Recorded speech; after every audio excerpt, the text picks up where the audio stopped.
currently is battling two things: COVID and hunger.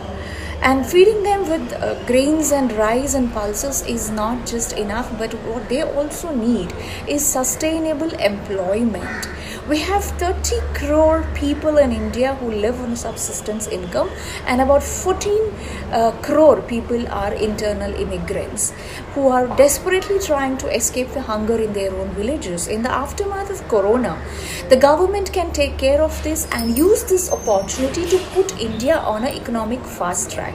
The low crude oil prices has saved billions of dollars for the nation, and government can take advantage of the physical leeway and risk it with inflationary pressure. The world will start looking at an alternative to China, and India can utilize this opportunity to attract foreign capital for disinvestment. When the government says to the big companies that you should not fire people, fair enough, but only companies with strong financials can afford to do that, and such kind of companies employ only 10% of India's workforce. What happens is this will also stop them from hiring new graduates every year. We have 1 crore new graduates graduating out of colleges every year, and what about job opportunities for them in the coming years? That's a big question. And we have small and mid-sized businesses which are heavily impacted by the slowdown. Now the question is, do these people retain their employees or do they fire them? For example, if a place has 400 to 500 employees, do they fire a few of them or do they fire all of them, or do they, after firing a few of them, look at their funds they have in their hands to pay the salaries of the people, or do they look at it as the working funds to continue the business they are in? At this point of time, banks can play a very crucial role in helping them.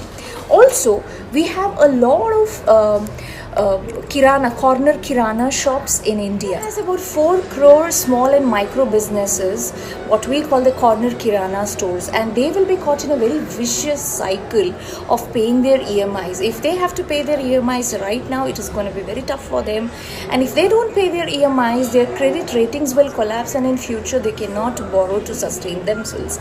At this point of time, if the government thinks of helping people to pay their EMIs for a couple of months or 3 months of borrowers, say, who have borrowed small amounts, that is less than 5 lakh rupees, maybe then it might help this corner kirana stores to survive. But a modest estimation says India would need at least $5 billion to help the small and microfinance businesses. This is an excellent opportunity for our nation to rebuild and to put our economy on a fast track. God forbid, in this critical time, if India loses even 0.01% of its population to COVID, the death rate will be much more than any other nation in the world. Now, if they can pass on the benefits of lower crude oil prices and increase the fuel subsidies, then there will be a cascading effect on the Indian economy. The minute the fuel prices decreases, the transportation becomes cheaper. If the transportation becomes cheaper, the goods that are transported from place to place will automatically become cheaper. When that becomes cheaper, people will have more savings or a comfortable balance to maintain their life, and they will have more buying power. Automatically, when there is more buying power in the market, that means there is more liquid cash in the market, and it will give the world as an opportunity to come and invest in India when they are looking for disinvestments. So this is going to be one golden opportunity to help Indians. Because of the cascading effect, it will reach the last man standing in the nation as well. The farmers, the migrant laborers, and everybody.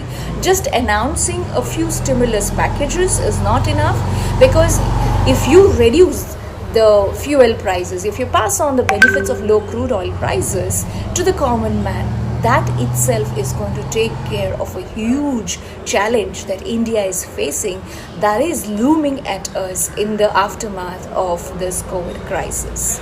Hopefully, the government, BJP government, Modi-led government, will look at passing on the benefits of low crude oil prices to the common man.